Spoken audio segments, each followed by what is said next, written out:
Okay, guys. So this is our last reading for this week, and this one is called "Who Shall I Be?" And this one is talking about the transition from high school to college. So we're going to see here that in the beginning.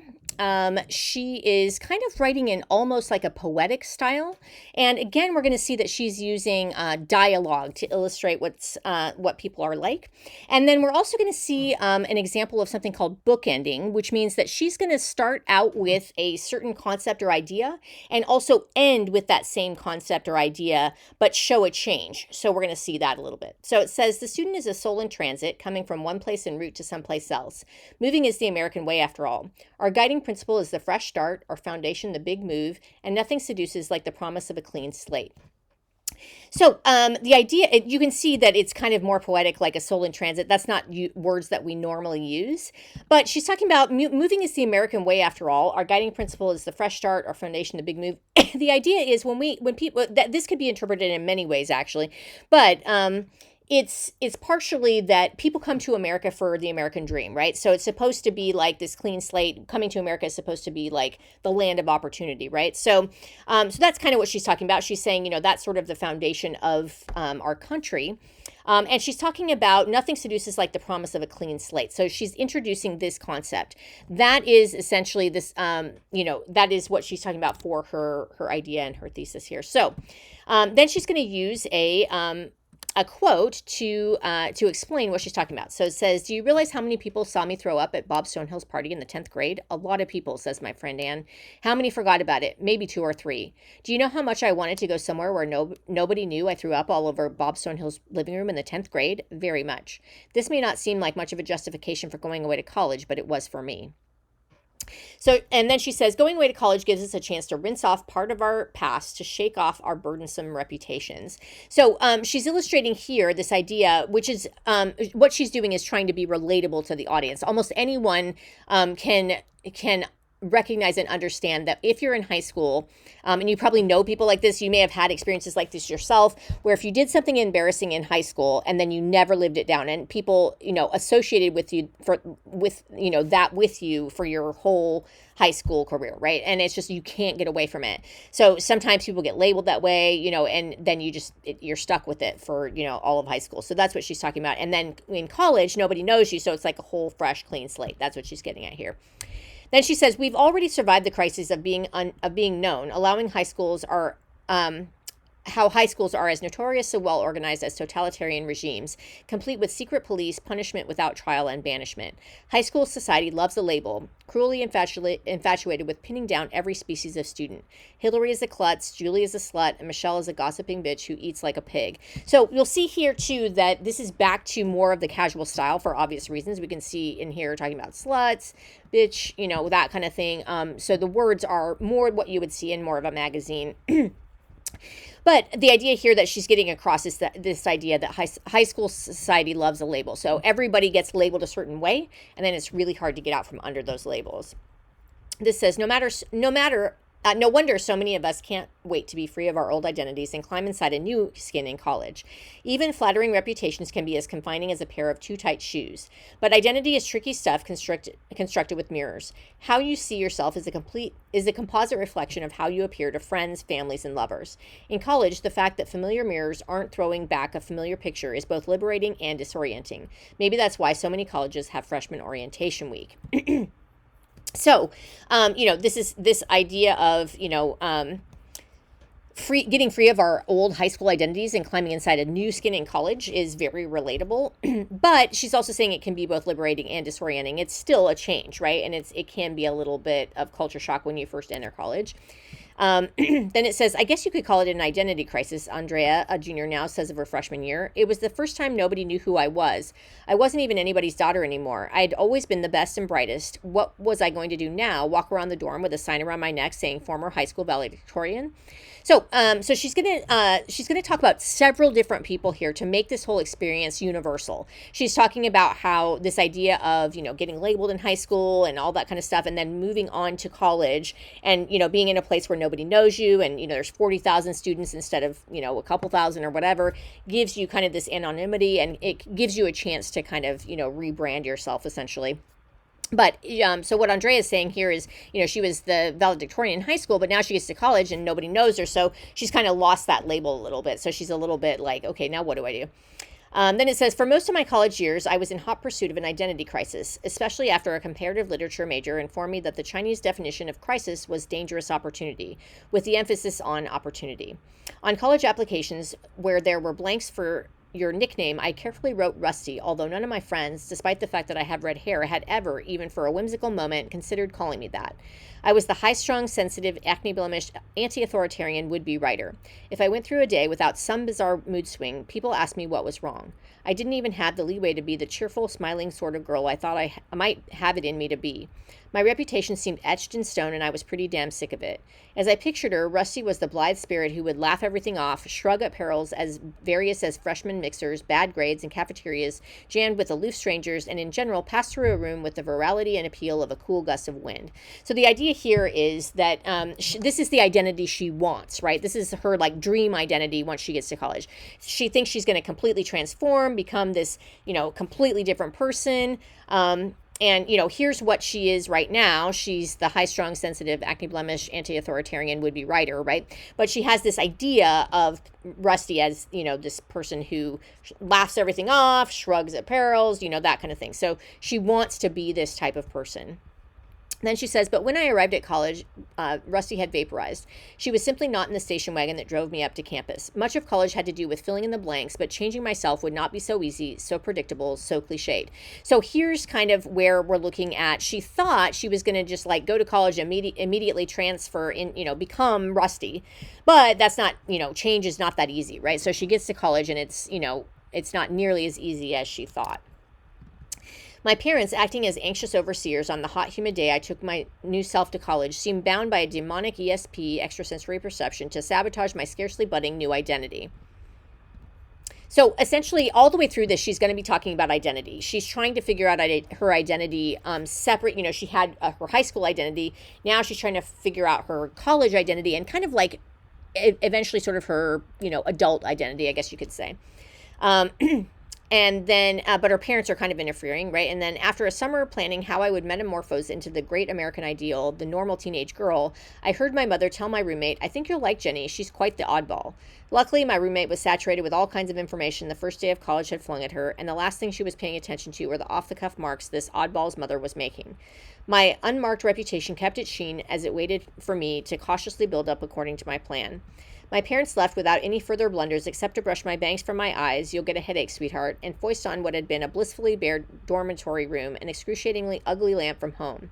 As soon as the station wagon became a distant mote of dust on the highway, I pulled my bands back over my eyes in my new wave fashion of choice, tossed the ugly lamp in the nearest trash can, and did what I came to college to do. Anonymous, alone, even without even a name, I would start over and become the kind of person I was meant to be. Like myself, but better, with all the failures, rejections, and sexual indiscretions relegated to a history I hope none of my new acquaintances would ever hear of. So, again, this is her trying to create her new identity, right? That's what she's talking about. She didn't even have a name. She was, all of this stuff. And she tosses the ugly lamp in the nearest trash can, which is sort of a symbol of her her home life or her past life. So she wants to get rid of that and start fresh is the idea. Why was it, I wondered, when any change seemed possible that year, had it been so impossible in high school? For one thing, people know us well enough to see when we're attempting a change, and change can look embarrassingly like a public admission of weakness. Our secret desires and the fact that we're not entirely pleased with ourselves are on display. To change in public under the scrutiny of the most hypercritical witnesses in the world, other high school students, is to risk failure. Look how cool she's trying to be, the jerk, or succeeding by betraying friends in the process. I don't understand her anymore, they say, hurt and angry. Or feeling so much like a fraud that you're forced to back down. And while we live at home, parental expectations from the lovingly hopeful to the intolerably ambitious apply the pressure of an invisible but very effective mold. So in here, she's talking about why it's so difficult to change in high school, right? Because we get labeled. She talked about the labels in the beginning, right? We get labeled, and then if we try to change it all, then everyone is trying to figure out what's going on, right? So it's embarrassing. It can look like there's something wrong with us. There's all these And so it makes it really hard to change in high school. That's kind of what she's setting up here. And now she's going to talk about some of the people that she knew. So she says, Jackie dressed in nothing but baggy Levi's and flannel shirts for what seemed to be an endless duration of high school, even though she came to short of a truce with her developing woman's body in 11th grade and wasn't adverse any longer to looking pretty. Looking good in college was a fantasy she savored because in high school, I didn't want to make the attempt in public and then fail, she explains now, looking pulled together and chic. I thought everyone would think I was trying to look good, but I only managed to look weird. And I didn't want a certain group of girls who were very image conscious to think they'd won some kind of victory either, that I was changing to please them. So, yeah, so first of all, she sets up, okay, this is why it's so hard to change in high school. And then she gives an example. So giving an example makes it more relatable and more universal. And then we can think about, okay, was I like that? Or, did I know someone like that in high school? That's what she's trying to create in the reader to keep them reading. She wants them to keep reading. So here she says, so I waited for college and wore nice new clothes right off the bat so nobody would know me any other way. I had my expectations too high, though. I sort of thought that I'd be transformed into a kind of femme fatale or something. When I ran into a friend from high school, even though I had gotten used to the new way I looked, I was scared that she could see right through my disguise. That's how I felt for a long time, a slobby girl just pretending to be pulled together. So she's talking about, she's changing in college, but it just doesn't fully feel right because she still hasn't fully come into her own in her identity, right? And then she says, at first, any change can feel uncomfortable like a pretense, an affectation. So, this is what she's talking about here. She felt kind of uncomfortable. She felt like she was kind of a fraud. This one says, Dana had been a punked out druggie in high school, so worried about being considered a grind that she didn't use a fraction of her considerable vocabulary when she was around her anti-intellectual friends. She promised herself to get serious academically in college, but the first night she spent studying in the science library, she recalls, I half expected the other kids to look twice at me, as if my fish out of water feeling was showing. Of course it wasn't, but it was schizophrenic at first, as if I were an imposter only playing at being smart. But when you do something long enough, that thing becomes you. It's not playing anymore. It's what you are. So here, that's the thing. So we're showing kind of a progression here. So she, she says that at first, she felt like she felt like a fraud, right? She kind of felt, she said she was scared that people could see right through her disguise. She felt uncomfortable in her new sort of way of being, right? But eventually, you kind of come into, you kind of get used to it, right? And you kind of come into your own and you feel good in this new identity. So that's kind of what she's talking about here, for Dana, and for anyone really. So it's pretty relatable. Anytime we change our identity at all, which most of us will do throughout our lives, even in just small little ways, could be big, could be small, it could be after any kinds of big events like, a breakup, a divorce, having kids, getting married, anything like that might change your identity, or getting a new career or new job or anything like that. So then it says, wanting to change yourself finds its source in two wellsprings, self-hatred and self-affirmation. Self-affirmation takes what already exists in your personality, even if slightly stunted or twisted, and encourages its growth. Where self-affirmation is expansive, self-hatred is reductive, negating one's own personality while appropriating qualities external to it and applying them like thick pancake makeup. So she's just kind of talking more about this idea of change. Where does it come from? And it comes from either self-hatred, we're unhappy with something about ourselves, or self-affirmation. If it's something we like about ourselves, then we want to reinforce it and do more of it, right? So that's the idea. So she's, again, talking about change here. Now she's going to talk about another person. Joan's thing was to hang out with rich kids with what can only be described as a vengeance. She dressed in Ralph Lauren, forayed into town for $75 haircuts, and complained about the tackiness of mutual friends. But after a late night of studying, Joan allowed her self-control to slip long enough to tell me of her upbringing. Her mother was a cocktail waitress, and Joan had never even found out her father's name. She and her mother had trucked about from one Western trailer park to another. And Joan always went to school dogged by her wrong side of the tracks background. That Joan had come through her hardscrabble life with such strong intellectual achievement seemed a lot more creditable, not to mention interesting, than the effortless achievements of many of our more privileged classmates. Joan didn't think so, and I supposed in fear I'd blow her cover. I never did. She cut me dead after her moment's indulgence in self-revelation. Joan was rootless and anxious, alienated not only from her background, but by extension from herself, and paid a heavy psychic price. This wasn't change, this was lies. She scared me. But we learn a lot from our friends about the kinds of masks they choose to wear. So this is kind of a different type of story. So Joan is kind of putting out this mask or putting out this front, but this writer doesn't really, she scares her because she doesn't, everything is lies and she's not really being true to herself, right? Then here, after all, role-playing to some degree is the prerogative of youth. A woman of romance, vigorous academic, trendy new waver, intense politico, unsentimental jock by turn, we have the chance to experiment as we decide the kind of person we want to become. A stereotypical role, adopted temporarily, can offer a refuge from the swirl of confusing choices available to us by confining us to the limits of type. Returning to my old self after playing a role, I find I'm slightly different, a little bit more than what I was. To contradict oneself is to transcend it. So again, it's this idea that she's talking about, changing, and she's saying, we might even just adopt things temporarily. We might just try something out. Maybe we just, we try dressing in a different style, or we try, a new hobby or something like that. We're experimenting. We're trying to find the identity that fits. Then she says, as occasional fugitives from our families, we all sometimes do what Joan did. Sometimes you need a radical change in order to form an identity independent of your family, even if that change is a weird but transient reaction. So this is important. Now she's saying, again, we sometimes we want to separate from our family, and when we go to college, we have that opportunity. So that's, sometimes necessary. My friend Lisa came from a family of feminists and academics. When she returned home from school for Thanksgiving, dressed as a ditzy dame, straight out of a bleach blanket bingo movie, she asked me, how do you think I look? I've been planning this since 10th grade. Isn't it great? Well, or yes, it was great, but not because she looked like a Barbie doll incarnate, but because nobody would ever automatically connect her life with that of her parents again. So, for people that want to be different from their parents, this is that chance to separate from them, right? So college is definitely, that happens a lot there.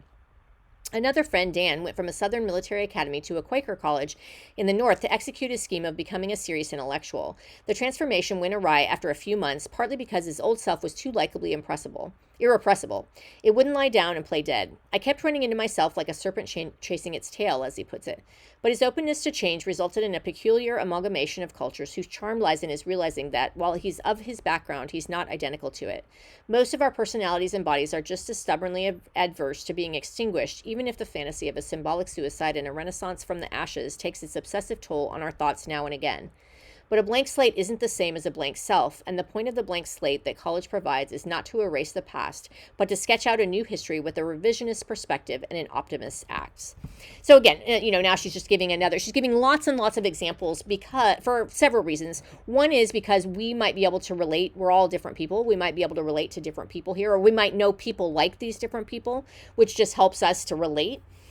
Or it might just be interesting to hear all these different people's stories. And also it makes it, like I was saying before, it's more universal. This isn't just the writer's experience. This happens for everybody when they get to college. It's a great time of finding your true identity and figuring, or not true identity, but your, like a different identity from high school a lot of times. Not always, but a lot of times.